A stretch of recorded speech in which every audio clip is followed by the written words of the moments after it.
फिर आ जाना। प्रथम नियम है, बाद में भक्ति, और फिर ना सफलता हो तो हमें बताइए।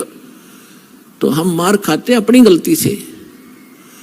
सतगुरु के दरबार में कमी कहेगी ना, अंसा मौज नहीं पावता तेरी चूक चाकरी मां। परमेश्वर कबीर जी की डिक्शनरी में इम्पॉसिबल वर्ड नहीं है। हम उससे लाभ नहीं प्राप्त कर पा रहे हैं तो कहते हैं आपकी कोई चूक चाकरी में। अब जैसे एक 3 फेज की लाइन से 10 घरों को कनेक्शन मिला हुआ है और अन्य के पंखे भी चल रहे हैं, ट्यूब भी जल रही है और उसका कुछ नहीं चल रहा और कनेक्शन एक स्थान से है। आप कंप्लेन करोगे बिजली विभाग में तो वो मीटर तक चेक करेंगे, वो कहेंगे यहां तक लाइट है, आगे अपने पंखे कूलर तुम देखो आगे क्या डिफेक्ट है। तो इसी प्रकार पुण्यात्मा, जो आप में अपनी त्रुटि के कारण परमात्मा की पावर आगे प्रवेश नहीं करके कोई काम नहीं कर पा रही है, तो आप अपना कोई त्रुटि देखो, पुनर्उपदेश लो, रिकनेक्शन करवाओ, रीसेटिंग करवाओ। लेकिन बार बार नामखंड करने से फिर परमात्मा अक्षुब्ध हो जाएंगे। ठीक है, हम ऐसे समाज में आप रह रहे हो अभी तो, जिसमें एक भक्त नाम लेके जाता है और घर वाले सारे विरोधी होते हैं, तो मालिक को पता है कि बच्चे को मजबूर भी कर सकते हैं।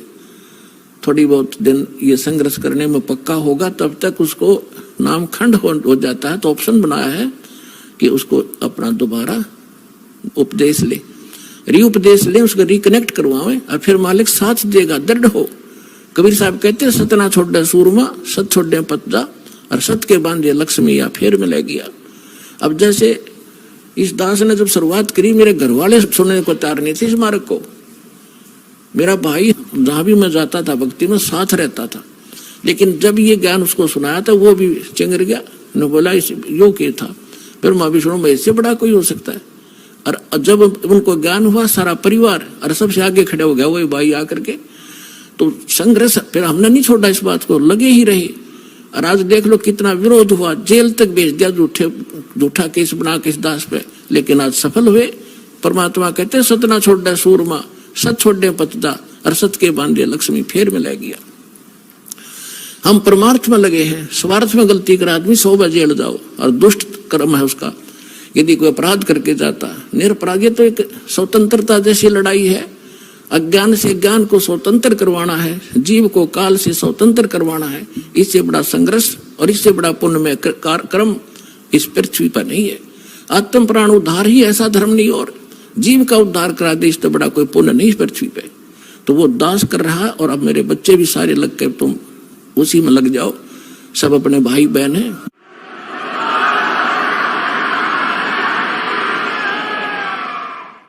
सबको सुख होगा, सभी दुखी हैं, सबको भगवान की चाह है, लेकिन ये काल के 2-3 घेरे बैठे हैं। अज्ञानी बना के आप उनको विद्वान बनाओ, साथ में उन कैसेट सुनाओ, पुस्तकें भेजो उनके पास जैसे तैसे करके। और जब उनको ज्ञान होगा, जब कोई ना रहे वहां पर, अब दौड़े दौड़े आ रहे हैं भगत सारे छोटे छोटे नकलियों को रो रहे हैं अपने कर्मों को। 20 वर्ष खो दिया, 10 वर्ष खो दिया, 13 वर्ष नाश कर दिया अपने जीवन का, केवल दुख दुख इकट्ठे हो गए। कोई बात नहीं, अब आपको भगवान मिल जाएंगे, आपके सुख भी होंगे और आपका मोक्ष भी होगा।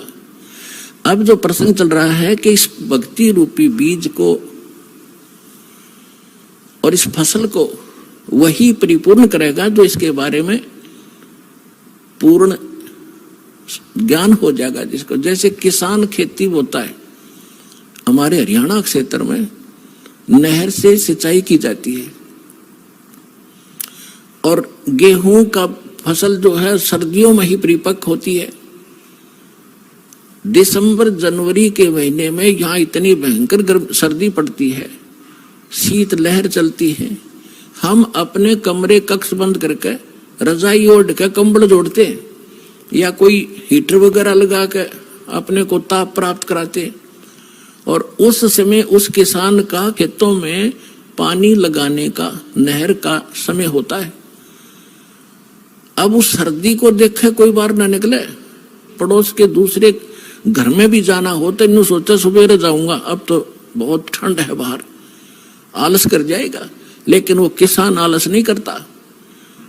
इतनी काली पीली रात होती है, ऊपर से सर्दी गिर रही होती है, भयंकर तेज हवा चल रही होती है, और वो खेत में पहुंच जाता कस्सी लेकर, और जो कंबल वगैरह छोटा मोटा ले रखा उसको भी रख देता है एक तरफ। उस समय जब वो पानी लगाने लगता है और घुटनों पानी में खड़ा हो जाता है, और ऊपर से शीत लहर चल रही होती है, तो वो अपने उस मार्ग का, उस फसल को परिपक्व करने का पूर्ण मास्टर है। उसको ये मालूम है, जब मैं आज आलस कर गया और सर्दी से डर के कमरे में बैठा रहा, पानी का समय निकल जाएगा, मेरी फसल सूख जाएगी, मेरे बच्चे भूखे मरेंगे और मैं निर्धन हो जाऊंगा। इसलिए वो सिर धड़की बाजी लाकर, चाहे सांप काटो, चाहे कांटे लागो, और चाहे नमुनिया हो, उस काम न करके छोड़ेगा और सफल भी होगा। फिर खेत में काट के लाओगा भर के गाड़ी। तो पुण्यात्माओं, आप जिस समय इस मार्ग के ऐसे मास्टर बन जाओगे, उस समय आप देखना ये संघर्ष करोगे ही करोगे, चाहे कितना ही दुख हो। दुख तो माल्य के मार्ग में होता नहीं, लेकिन हम महसूस थोड़ा सा कर लेते हैं, परमात्मा फिर साथ रहता है। आप जब माली के लिए संघर्ष करते हो, वो कोई बालक थोड़ा ही है। पिछले इतिहास देख लो, मीराबाई ने संघर्ष किया, उसके साथ कैसे कैर ढाए थे, और मालिक ने पल पल पर मदद की उसकी। विष का प्याला प्यार दिया था तो नहीं मरी। विष का गुण है, नाश कर देता है बॉडी को, और परमात्मा ने गुण बदल दिया भक्त के कारण। तो उसके हाथ में सब पावर है। तो हम अपने भगवान को, उस समर्थ परमात्मा को पहचान कर और इस मालिक के मार्ग को ग्रहण करके फिर इतना दृढ़ होकर चलना पड़ेगा आपने। फिर सफलता देखियो, फिर इसका फल देखना, यहां भी सुख होगे और सतलोक में जाओगे सीधे जहाज में बैठ के। ये गारंटी देता है दास आपको।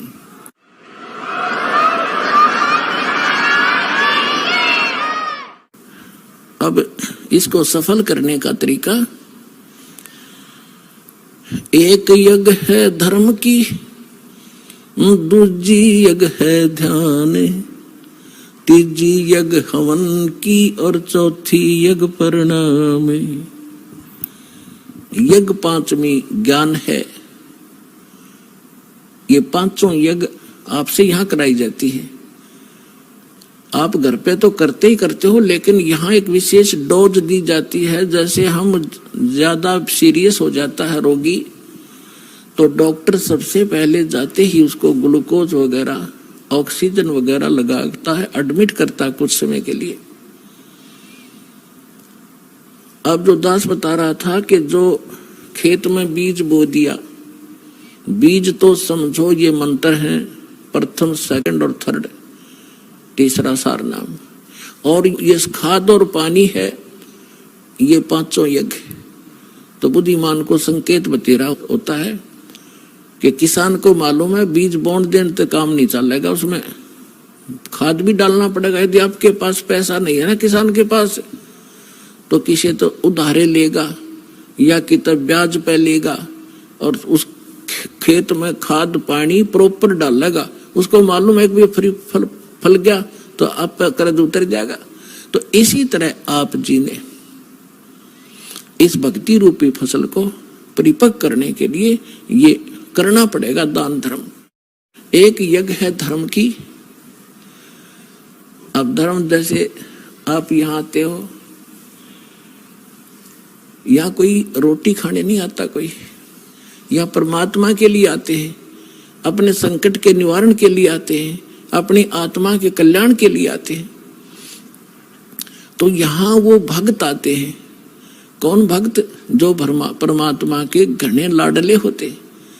ठीक है, बच्चा मेले में बाप की उंगली छुटा गया और कितने धक्के खाता फिर रहा इधर उधर, तो बाप को वो कितना प्यारा होता है जब वो वापस आ जा। माता पिता को कितना अच्छा लगता है जब वापस मिल जा, और कोई मिला दे उसका भी एहसान मानता है। तो आज हम सभी अपने पिता की उंगली छुटवा के इस काल के मेले में बिछड़ गए, और हम रोते फिरते उस अपने पिता ने ढूंढ रहे हैं। वो पिता जब तक नहीं मिलेगा हमें संतोष नहीं हो सकता। चाहे दूसरे छोटा मोटा राहत में देकर रोना बंद करवा भी दियो, लेकिन वो माता पिता की कसक न्यारी रहे तो वह आज तक है हमारे।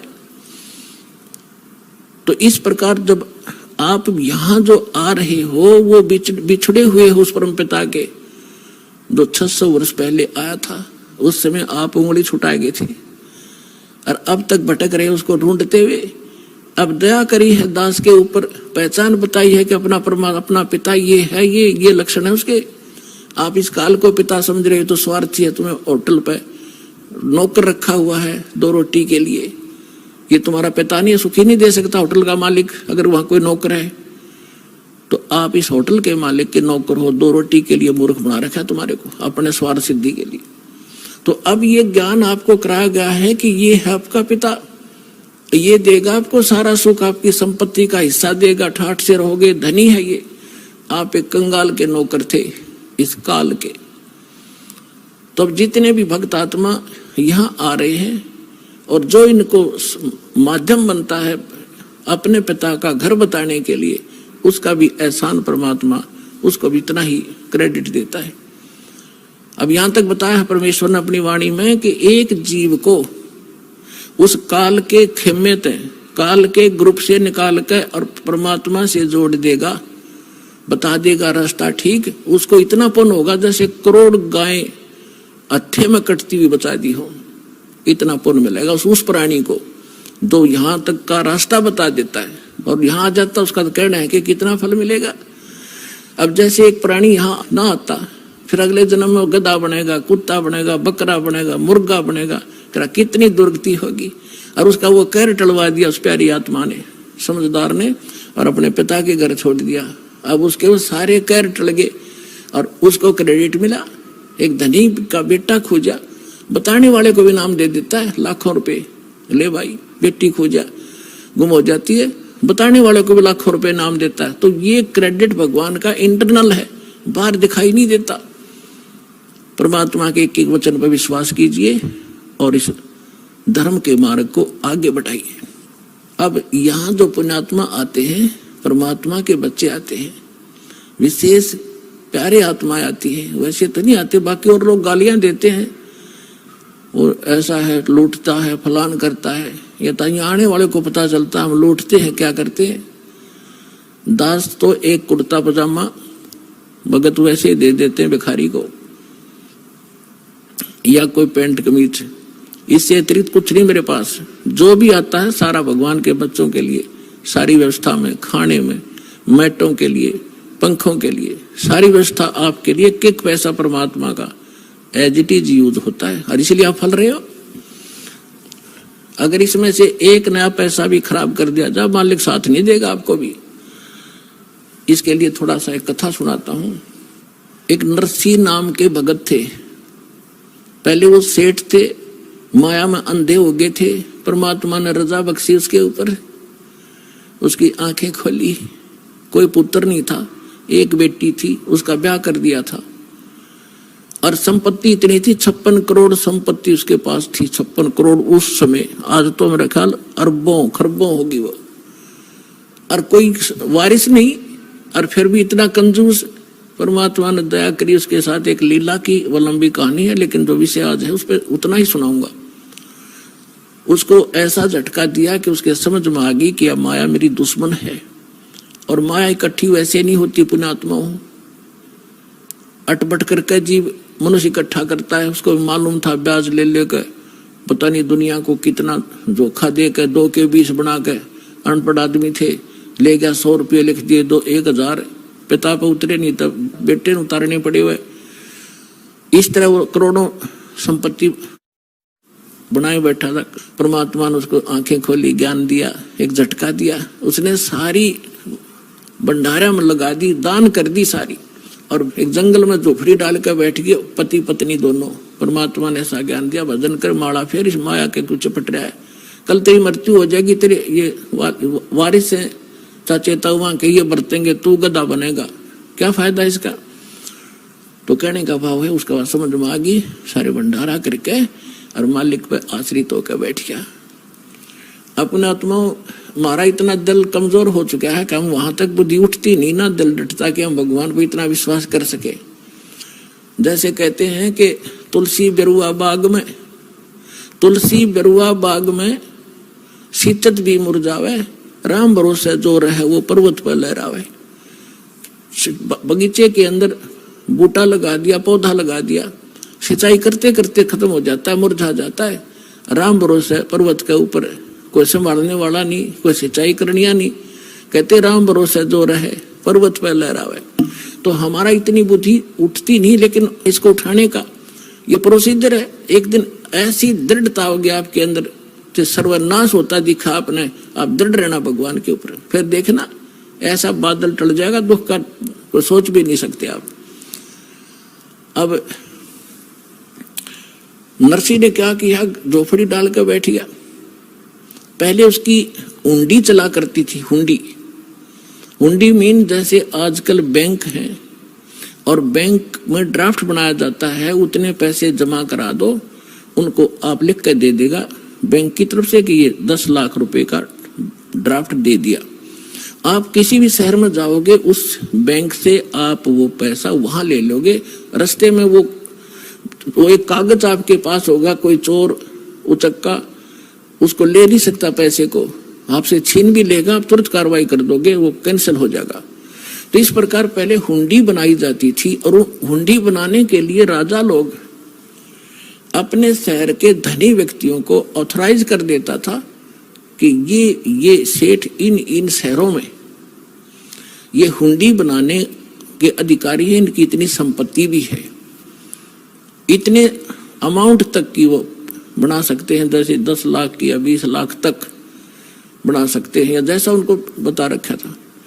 तो उनकी वो हुंडी बनाता था पहले, इतना धनी व्यक्ति था। कौन? नरसिंह मेहता। 4 महात्मा थे, साधु भक्त। उन्होंने द्वारका जाना था भगवान के तीर्थ स्थल पर। 500 रुपये ले रहे थे वह चांदी के। उन्होंने सोचा चांदी के 500 रुपये लेकर जाएंगे, रास्ते में कोई छीन लेगा, हुंडी बनवा लेते हैं। और हुंडी वालों की लिस्ट सब शहरों में सबके पास होती थी। सब जो भी हुंडी लेने देने वाले सेठ थे, और उनके साइन और उनकी कोड वर्ड भी उनको पता होता था। तो उन्होंने सोचा चलो हुंडी बनवा लेते हैं। उनको पता था कि यहाँ एक नरसिंह नाम का कोई सेठ है, वो हुंडी बनाता है। उस समय वो सेठ निर्धन हो चुका था, लेकिन राम नाम का धनी हो गया था। कबीरा सब जग निर्धना और धनवंता ना को धनवंता सो जानिए। जिस पर राम नाम धन वह नकली संपत्ति तो ये रह जानी थी, असली धन मिला नरसिंह को। जंगल में बैठ गया झोपड़ी डाल के। अब वो नगर में गए, उन्होंने पूछा भक्तों ने कि भी हमने हुंडी बनवानी है, या हुंडी कौन बनाता है? हमने सुना नरसिंह सेठ बनाता है, उस नरसिंह का घर कहाँ है? तो उन्होंने, गांव वालों ने तो मजाक पा गया था, नाश कर दिया। अब समाज का, संसार और भगत का, जगत और भगत के विचारों में और क्रियाओं में अंतर होता है, दिन और रात का। इसलिए उनके मतभेद सदा से बने हुए हैं। तो वो लोग कहने लगे कि अच्छा नरसिंह, अरे नरसिंह तो भाई बहुत बड़ा सेठ है भाई, बिल्कुल वो तो, लेकिन आजकल नखरे करता है वो। महात्मा बोले भाई क्या नखरे करता है? पहले तो नाटेगा और ज्यादा दबाव देगे जो बनाओगा वो आजकल। बोले भाई है कहाँ? वो भाई सेठ है, लेकिन आजकल भगत बन रहा है, बाहर जंगल में बैठता, वही हुंडी हांडी बनाता है। अब उन्होंने सारी पक्की जचा दी, भाई ठीक है। वो जाकर कहे भाई नरसिंह जी कहाँ है? ये रहा भाई नरसिंह जी, आ जाओ। आओ महात्माओं बैठो। आगे वो 500 रुपये रख दिए। अगले सेठ जी हमारी ड्राफ्ट बना दे। अब उसने, नरसिंह ने कहा महात्मा जी मेरी हुंडी कैंसिल हो ली है, मैं सेठ नहीं रहा, मैं कंगाल हो गया। आपने दिखता नहीं, मैं यहाँ बैठा हूँ जंगल में। उन पक्की जचगी, वो जो कहे थे गांव वाले सारी साची अब आएगा, ये तो नरा ने कमार है। वो लाग गया कहने, उनको संत थे, गुस्सा हो गए कि सचमुच वो साची कहे थे गांव वाले, तो नखरे करता आजकल और भक्तों के साथ तो मजाक करता है, तुझे पता नहीं भगवान तुझे श्राप दे देगा, न्यू कर देगा। अब उसने समझ गया उनकी भाषा से नरसिंह कि ये तो हमारे साथिया ने चंगरा रखे, और जितनी कहूंगा उल्टे पड़ेंगे ये। और कुछ है भाई महात्मा है, साधक है, कुछ उठ पटाक मेरे ऊपर श्राप दे देंगे तो भारी पड़ जाएगा। तो उसने सोचा भाई इनका पीछा भी छुटवाना है, एक कागज मंगवा लिया कि महात्मा जी कागज ले आओ। वो कागज ले आए, उसने लिख दिया सांवल सा, क्योंकि कृष्ण का पुजारी था, श्री कृष्ण जी का पुजारी था, सांवरिया भगवान का। उसने लिख दिया सांवल सेठ, सांवरिया सेठ यानी श्री कृष्ण, और आपके दास के पास आपकी 500 रुपए की धरोहर रखी है, और आप इन महात्माओं को 500 रुपए द्वारका में दे दियो। अब वो तो लेकर कागज चले गए। पीछे से क्या किया उस सेठ ने, उस 500 रुपए की, चांदी के 500 रुपए का खाद्य सामग्री मंगा ली भोजन भंडारे की, और भंडारा कर दिया परमात्मा के निमित्त, सारा खिला दिया। अब उन महात्माओं ने जाके वहां द्वारका में पता किया कि भाई एक सांवरिया नाम का कोई सेठ है, उससे हमने हुंडी कैश करानी है। अब आम व्यक्ति ने बता दिया कि इससे पूछ लो, ये सेठ है जिसकी हुंडी चलती है। सामने गए उसके पास, उसने वो कागज देखा, तब वो सेठ ने, द्वारका के सेठ ने कहा कि ये तो फेल हो रहा है, रिजेक्टेड हो गया, ये तो गवर्नमेंट की तरफ से तो कंगाल है, इसकी हुंडी नहीं चलती। महात्मा तुम तो ठग लिए उसने। अब वो महात्मा का गला नहीं उतरा, क्यों तो साफ आदमी था, पहले नाट्य भी था, वे मैं बना नहीं सकता, और फिर बना दी। तो ये कहानी क्या है उन्होंने सोची, ये उससे ईर्षा करता होगा। दूसरा पूछा, तीसरा पूछा, जहां भी 5-7 की हुंडी चलती थी, सभी ने ये कहा कि तुम तो ठग लिए महात्मा, इसके नाम पर चवन्नी नहीं मिला तुम्हें, कितना घूम लो। अब उनको बड़ा दुख हुआ कि भाई, और ये भी नहीं, उलाना भी नहीं दे सकते, नरसिंह में ठग लिया, तो नाट्य था भाई। अब उनको ये भी मालूम था ऐसा भगत है तो पैसे नो के नो पाओगे हमारे सुरक्षित वहां पर। इसलिए वो बोले भाई देखो कुछ खावा पीवा हो, ये बात फलाने पड़ेंगे भक्ता का किसी का आगे, और बड़ी गलत बढ़िया। तो वो बैठ के एक तरफ जाकर अपना विचार विमर्श कर रहे थे। तब नरसिंह परमात्मा की दया से भक्तों की कुछ दृष्टि काम करने लग जाती है। नरसिंह जी ने देखा कि परमात्मा आए कि नहीं उनको देने के लिए, हुंडी कैश करी कि नहीं भगवान ने। उसने देखा महात्मा तो पश्चाताप कर रहे हैं, हुंडी मिली नहीं, उस कागज को साथ लिए बैठे हैं। तब उसने अपनी पत्नी से कहा, धर्मपत्नी से, नरसिंह ने, कि जो सामान लाए थे हम 500 रुपए जो साधु दे गए थे, उसमें से कोई सामान बचा तो नहीं है। तो उसकी पत्नी ने बताया कि थोड़ा सा आटा बच रहा है, जो रोटी बनाने के लिए मैं प्रयोग करूं थी, सूखा आटा, पलोथन बोले हमारे यहाँ, पलोथन। तो उसके नरसिंह ने कहा कि आप इसकी रोटी बनाओ पानी के हाथ लगा लगा के। उसने उसके बचे हुए आटे की 4 रोटी बनी। अब 4 रोटी बनाकर थाली बाहर निकला था, को साधु संत मिल जा रहा चलता, उसने खिला दूं। इतने में परमात्मा पहुंच गए एक साधु रूप बना के, और नरसिंह घर झोपड़ी से बाहर निकला, सामने महात्मा खड़े थे। नरसिंह ने कहा महात्मा जी भोजन खा लो, अगला भाई भूख लाग रही है। अब 4 रोटी उसको चारों की चारों रख दी, और रोटी खा के महात्मा जी चले गए। परमात्मा कहते सोचल छिद्र मैं करूं अपने जन के काज। अब थोड़ी देर में देखा तो क्या हुआ कि परमात्मा पहुंच गए मारवाड़ी सेठ बनके, लंबा इतना बड़ा साफा, कान में कलम और काख में वो पैड बई और धोती जैसे राजस्थानी बांध दो लांगड़ की, और वो पहुंच गए वहां पर मारवाड़ी सेठ बनके, और कहने लगे महात्मा जी कैसे बैठे हो। उन्होंने देखा भाई वो में सेठ दिखाई दे, इसने भी दिखा दी कागज। कहने लगे महाराज जी के बताओ सेठ जी, हमारे गल तो बुंडी बन गई, बहुत बुरा हो गया, हम ऐसे ऐसे वहां से आए हैं। एक नरसिंह नाम का सेठ था, अब उसने सारी बता दी, वो नाट्य भी था पर हमने जबरदस्ती कर दी, उनको घना तंग कर दिया। उसने यू कागज बना दिया एक सावल नाम के सेठ का नाम पर। यहाँ कोई सेठ है को नहीं, इतना तो हमें यकीन है कि पैसे हमारे सुरक्षित पाएंगे, लेकिन अब हमारा तो काम बिगड़ गया, यह गलती तो हमारी ही है, हमने उसके साथ जबरदस्ती की। और यहाँ पता चला कि सावल नाम का कोई सेठ है नहीं, यो नाम झूठा कैसे लिख दिया। तब वो कहने लगा, अरे भगत झूठ बोल लग रहे कदे। परमात्मा खड़े थे कि भगत कभी झूठ बोलते हैं? महात्मा तुमने ये कैसे कह दिया? मैं हूं सावल सा सेठ, ना तुम्हारा कागज, आ जाओ मेरी दुकान पे, चलो पैसे दूंगा। अब वो चौराहे पे लाकर खड़ा कर लिया उस बाजार में, द्वारका के मेन बाजार में, चारों महात्मा, और कहा चद्दर बिछाओ यहाँ।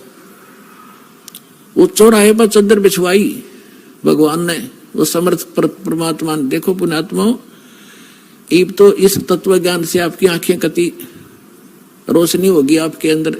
हमारा मोतिया में ज्ञान का हमारा हट गया। गीता अध्याय नंबर 17 के श्लोक नंबर 16 और 17 में 3 पुरुष हैं, एक सरपुरुष एक अक्षर पुरुष। 16वें श्लोक में उनमें बताया कि दोनों ये भगवान भी और इनके अंतर्गत प्राणी सारे नाशवान है।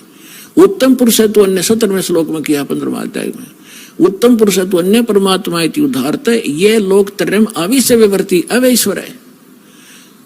वो श्रेष्ठ भगवान थे, दोनों से और है, अन्य ही है, उसको परमात्मा कहते हैं। और वही तीनों लोकों में प्रवेश करके सबका धारण पोषण करता है। इन ब्रह्मा विष्णु महेश्वर के जो दिक्कत आती है तो भी वही आकर उनको संभालता है। वो वही परमात्मा है जो पूरे विश्व के प्रत्येक प्राणी को उसका वर्कडन भी देता है और उसकी सुरक्षा भी करता है, जो भक्ति करता है। लेकिन वो भगवान क्रेडिट का भूखा नहीं है। वो ये चाहता था कि इस कलयुग तक, इस जब कलयुग 5500 बीतेगा, यहाँ तक इनमें भगवान की आस्था बनी रहे। ये चाहे किताब पत्थर पर माथा टेकते हो और उनका कोई शुभ संस्कार, कोई दिक्कत आती है, वहां भी सुख दिया भगवान ने जाके। एक उदाहरण है, महाभारत में प्रकरण आता, टटीरी पक्षी थी, उसने कुरुक्षेत्र के मैदान में अंडे उत्पन्न कर दिए। उधर से ये युद्ध का समय सद गया, 18 करोड़ सेना इकट्ठी होगी और नाद भयंकर गूंज होने लगी, वह डर गई। अब उसने भगवान याद किया हुआ, तो नाम नो भी ना जाना थी राम कृष्ण कौन है, कौन भगवान है। तो उसने परमात्मा याद किया, हे भगवान मेरे बच्चे, हे परमात्मा मेरे बच्चे, मेरे अंडों का क्या होगा। वो पिछले जन्म की भक्तनी थी और कोई दुष्कर्म, किसी विशेष पाप कर्म के कारण वो योनि भोग रही थी पाप की, वो पक्षी की। तो परमात्मा ने ऐसा साधन बनाया कि वहां पर एक बहुत बड़ा 88,000 मन का एक हाथी का घंटा डाल दिया, जैसे मंदिरों में छोटी छोटी होती, वो बहुत बड़ी थी। और वहां पर 18 करोड़ व्यक्ति कट के मर गए, अग्निबाण छूटे, सबके में कत्लेआम हो गया, उन अंडों के आंत नहीं लगने दी। अब हमारे को कथा सुनाने वाले कहते थे श्री कृष्ण जी ने रक्षा कर दी। श्री कृष्ण जी अपने कुल की रक्षा ना कर सके, जब अंत में उसकी वीरान माटी हुई, सारे मर गए कट के उसके आगे, और आप मर गया तीर से। तो अब वहां कौन भगवान था? बेशक क्रेडिट कृष्ण जी को मिला रहा, लेकिन हम भगवान पर आश्रित रहे कि भगवान ऐसा करता है और वो इतना ही चाहता है। ईब सामना आ जाएगा आपके, कौन है वो भगवान और कौन करता था ये काम। अब जैसे हमारे ऊपर कितने सुख हुए, हम दुर्दास पहले रामकृष्ण हनुमान जी का पुजारी था, सुख हुए, और ये सोचा करते हनुमान जी दे रहे हैं, श्याम जी बाबा दे रहे हैं, या कृष्ण जी दे रहे, जो भी भगवान दिख जाता उस सन कह देते ये हमें सुख दे रहे। अब पता चला वो तो हमारा पूर्व संस्कार फल रहा था, और एक्स्ट्रा एड तो ईव मिलने लगी जब भगवान से मिले हम सीधे। तो उस समय नरसिंह जी तो उनको कृष्ण जी के नाम लिख रहा था, और तीनों लोकों में प्रवेश करके सबका धारण पोषण वही करता है। तो पहुंच गए कबीर भगवान वहां पर एक सांवरिया नाम के सेठ बन के, और वह पल्ला बिछा दिया, और चांदी के रुपये नए नए जैसे ताजे बन के आयो 500, और नोट ले भाई महात्मा जी गिनो, 1 2, जब वो 5-7 पड़ गए फिर वो बाजन लगे एक दूसरे को, कट्टा कट कट्टा कट। सारे आसपास के लोग इकट्ठे हो गए, क्या हो गया देखो, चारों तरफ खड़े हो गए, क्या है। परमात्मा कहते हैं भाई तुम नो कह रहे थे सांवल सेठ को, ना मैं हूं सांवल सेठ भाई, और इन भक्तों की हुंडी में देने के लिए आया हूं। 500 रुपये गिन के और अंतर्ध्यान हो गए।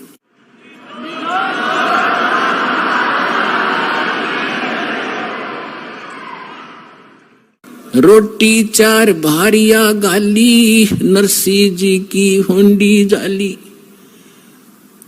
नरसिंह की पत्नी ने, भारिया ने, वो 4 रोटी बनाई बचे हुए आटे की, 500 रुपए का जो दान हुआ था, उसने अपनी रोटी जरूर खाई थी भंडारे में उस दिन, लेकिन वो बच गया था 4 रोटी। वो भी जब तक वितरित नहीं होगी भगत को राहत नहीं मिली। दास इन फार्मूले से खूब परिचित है। एक नया पैसा भी आपका यहाँ व्यर्थ नहीं जाएगा, नहीं तो आपको क्रेडिट नहीं मिलेगा। और ये इतना बड़ा आप देख रहे हो यहाँ क्या हो रहा है, और भी आपने खूब देखा होगा, बुद्धिमान हो, बार बार कहने की आवश्यकता नहीं। तो यहाँ जो दान आप करते हो ये शास्त्र अनुकूल साधना है। गुरु बिन माला फेरते, गुरु बिन देते दान, गुरु बिन दोनों निष्फल हैं, चाहे पूछो वेद पुराण। अब गीता जी में प्रमाण है कि कुपात्र को दिया हुआ दान व्यर्थ है, सुपात्र को दिया हुआ दान फला करता है। अगर आपने अभी तक चैनल को सब्सक्राइब नहीं किया है तो सब्सक्राइब कर लें और नोटिफिकेशन बेल को दबाकर ऑल नोटिफिकेशन पर क्लिक कर दें ताकि हमारी हर वीडियो आपको आसानी से मिल सके।